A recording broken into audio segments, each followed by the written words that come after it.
సుఖం దుఃఖం మంచి చెడు పాపం పుణ్యం ఇవన్నీ మీకు ఉన్నాయి. ఎవరికైనా ఉంటాయి. ప్రతి మానవుడు ప్రతి వ్యక్తికి ప్రతి జీవికి ఉంటాయి. కానీ ప్రతి ప్రాణి కోటితో పాటు జీవకోటితో పాటు మానవుడు కూడా రెండు కాలు జంతువు వీడు అంతేగా. కాకపోతే ఈ మందిరాలు ఈ మసీదులు ఈ దేవాలయాలు హూ యామై నేను ఎవరిని చావేమిటి మానవం ఏంటి అనే ప్రశ్న ఎక్కడ వచ్చింది? మానవుడికే. అంటే మానవుడు ఉన్న తర్వాత సృష్టి వచ్చిందా ఈ భూమి? దేవుడు ఉన్న తర్వాత వచ్చిందా అన్న ప్రశ్న ఎత్తుకోకూడదు ఇక్కడ. కారణం ఏంటి? మానవుడుగా ఉండి తనకు ప్రశ్న దయచేశాడు. నేను ఎవరిని? చచ్చిపోతున్నా, ఎక్కడికి వెళ్తాను, ఎక్కడి నుంచి వచ్చాను అన్నప్పుడు దేశం కాలం వస్తూ వచ్చేసింది. అప్పుడు దేశం నేను ఉన్నాను అమ్మయ్య ఇవాళ, రేపు గ్యారెంటీ లేదు. రేపంటే సెకండ్ అంటే ఎక్కడికి వెళ్తున్నా ఎక్కడి నుంచి వస్తున్నాను.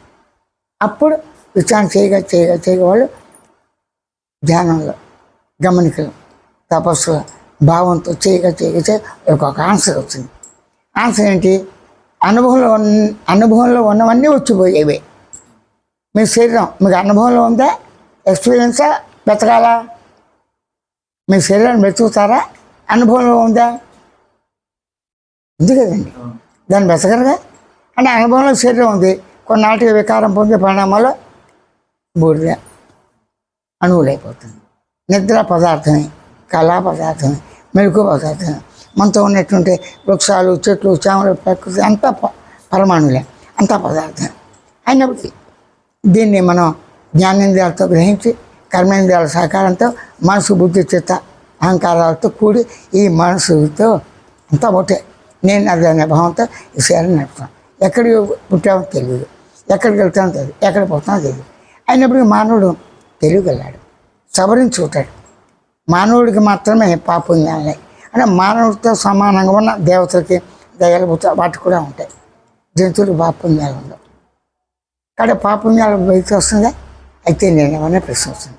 ఇప్పటికి ఆన్సర్ కరెక్ట్గా లేదు ఎవరిది. అంటే మూలాలు వెతికి ఎవరు ఏం చెప్పలేరు. నువ్వేం చేయదలుచావు చేసే.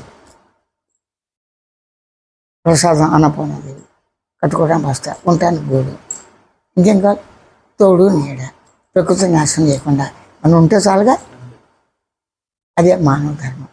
మనిషి మనిషిని ప్రేమిస్తాడా? జంతువులను ప్రేమిస్తాడా? దాని సాటి అవి కూడా ఉండాలిగా. అంటే ప్రకృతిలో ప్రతి ప్రాణి కోటితో వృక్షాలు పక్షులు జంతువులు అన్ని క్రిమికీటకాలు అన్నిటితో కూడి మానవుడు ఉన్నాడు. వీడొక్కడు ఉండడుగా. ఆ పరిణామం ఎలా జరిగింది? ఆది మానవుడు ఇక్కడ అక్కడ అన్నీ అనవసరం. ఆ కనిపెట్టినాడు బతికి ఉండి చెప్పాలిగా మనకి. తను చనిపోయి మళ్ళీ బతికి ఇదేని రుజువు చేస్తాడా? కొత్త కానీ రుజువుకి అంతం అనుభూతితో గమనించాలి, అనుభూతితో గుర్తించాలి, అనుభూతిని తెలుసుకోవాలి యాజ్ ఇట్ ఈజ్గా. అదే సెల్ఫ్ అండర్స్టాండింగ్. ఈ పేరు సెల్ఫ్ అండర్స్టాండింగ్.